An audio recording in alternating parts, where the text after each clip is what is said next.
Hello students, NCERT class 10th maths में आप सभी का स्वागत है। आज हम प्रश्नावली 1.3 पढ़ेंगे, जिसपे हम सबसे पहला क्वेश्चन हल करेंगे। जो पहला क्वेश्चन है कि सिद्ध कीजिए कि √5 एक अपरिमेय संख्या है। यह क्वेश्चन या इस टाइप के क्वेश्चन आपके प्रश्नावली के 1.3 या प्रश्नावली 1 में सबसे महत्वपूर्ण प्रश्न है। ये क्वेश्चन बहुत बार परीक्षा में आता है। तो सबसे पहले आपको क्वेश्चन में सिद्ध करना है कि √5 की जगह √2, √3, √7 कुछ भी मान आ सकता है। करने का तरीका वही सिमिलर रहेगा। अपना हल करना है कि एक अपरिमेय संख्या है, तो हमें एक अपरिमेय संख्या सिद्ध करना है। लेकिन हम शुरू में इस अपरिमेय संख्या को मानेंगे कि माना √5 एक परिमेय संख्या है। परिमेय संख्या मीनिंग परिमेय संख्याएं कौन सी संख्याएं होती है? वो संख्याएं जिनको हम p/q के रूप में लिख सकते हैं और q बराबर 0 नहीं होता है। तो हम सबसे पहले इस संख्या को परिमेय संख्या मान लेंगे, और परिमेय संख्या मानेंगे तो हम इस √5 को क्या लिख सकते हैं? p/q का रूप लिख सकते हैं।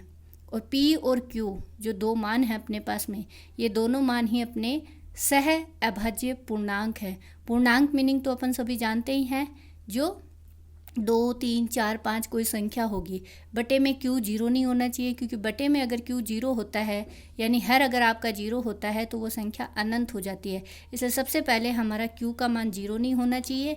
और p और q सह अभाज्य है। सह अभाज्य मीनिंग कि इस संख्या में जैसे मान लो सह अभाज्य का मीनिंग होगा जैसे 2/3 कि 2 और 3 का आपस में भाग नहीं जाता है। यह अभाज्य संख्याएं हैं। जैसे मैं कह दूँ 5/7, ये भी अभाज्य संख्या। इस तरह से इन्हें हम क्या कहेंगे? सह अभाज्य। यानी इन दोनों p और q में कोई भी कॉमन भाग नहीं है, उभयनिष्ठ भाग नहीं है। इसे हम क्या कहेंगे? सह अभाज्य।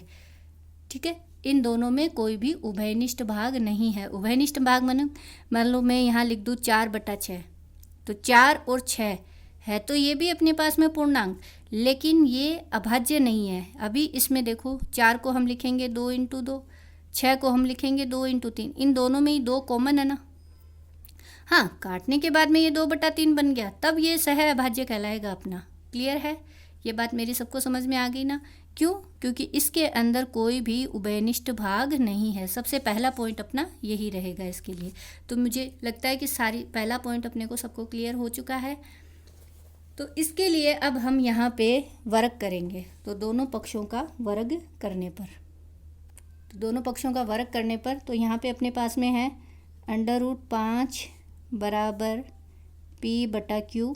ये तो संख्या है, इसका दोनों पक्षों में वर्ग करेंगे तो ये वर्ग हो जाएगा। √5 का वर्ग क्या होगा? हम सभी जानते हैं √5 का वर्ग, यानी इसको हम 2 बार लिखेंगे, √5 गुणा √5। यहाँ पे भी घात हाफ है, ये भी घात हाफ है, यानी कि घातें आधी आधी होने की वजह से √ आपका हट जाएगा और संख्या क्या आ जाएगी? 5। इसको हम एक और तरीके से समझ सकते हैं। √ मतलब होता है घात आधी होना, यानी 1/2। इसकी घात है 2, तो इस तरह से ये घातें भी गुणा होंगी तो 2 से 2 कट जाएगा, तो अपने पास क्या बचेगा? 5 बचेगा। इस तरह से √5 का वर्ग क्या आ जाएगा अपने पास? 5। इधर p का वर्ग p² और बटे में q²। मैंने q को इधर मल्टीप्लाई किया तो अपने पास यहाँ आ गया 5q² = p²। q² बराबर 5 का इधर मैंने p में भाग लगाया तो p²/5।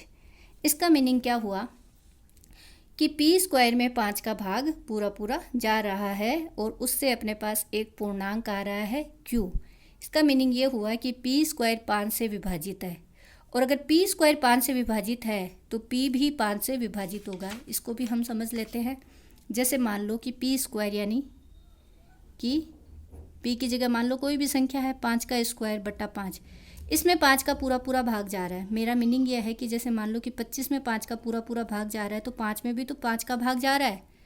तो मीनिंग ये है कि p² में अगर 5 का भाग जाता है, p² मीनिंग मान लो कि 625 है, यानी 25 का होल स्क्वायर। p एक अलग मान है, तो 25 के होल स्क्वायर में अगर 5 का भाग जा रहा है तो 25 में भी तो 5 का भाग जा ही रहा है।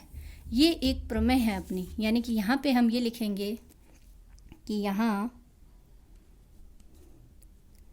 p² 5 से विभाजित है। पी स्क्वायर किससे विभाजित है? 5 से विभाजित है, तो पी भी 5 से विभाजित होगा। पी स्क्वायर अगर 5 से विभाजित है, पी भी 5 से विभाजित है, इसे मैंने स्थिति फर्स्ट नाम दे दिया, पहली स्थिति। मेरे ख्याल से ये बात क्लियर हो गई सबके। तो पी स्क्वायर 5 से विभाजित है, तो पी भी 5 से विभाजित होगा, अतः तब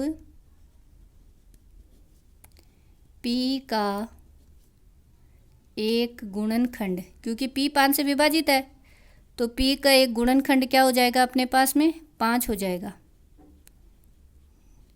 पी का एक गुणनखंड 5 होगा। पी का एक गुणनखंड 5 होगा, यानी कि पी एक ऐसी संख्या है जिसमें 5 का भाग जा रहा है। क्लियर?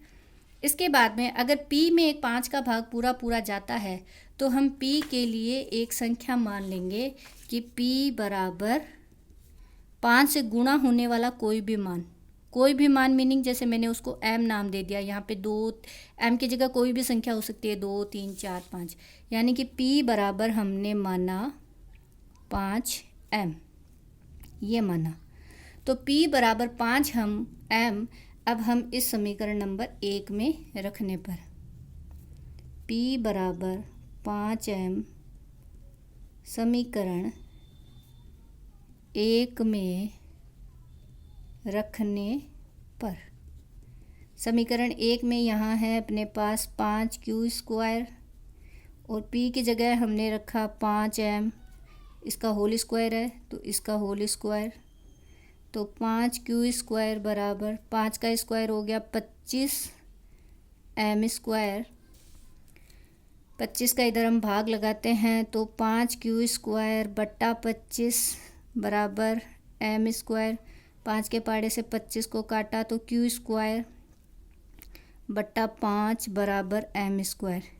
मेरे ख्याल से इस लाइन का मीनिंग भी यही है कि q स्क्वायर में भी 5 का भाग जा रहा है, मतलब q स्क्वायर 5 से विभाजित है तो q भी तो 5 से विभाजित होगा। ये भी लाइन हम यहाँ लिख देंगे कि यहाँ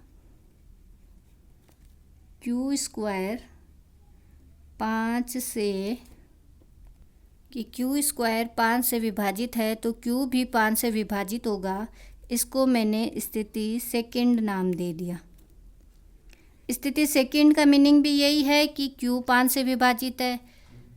स्थिति फर्स्ट का मीनिंग है p भी 5 से विभाजित है। इसका मतलब p और q दोनों ही जब 5 से विभाजित है, और शुरू में हमने कहा था कि p और q में कोई भी उभयनिष्ठ मान नहीं है।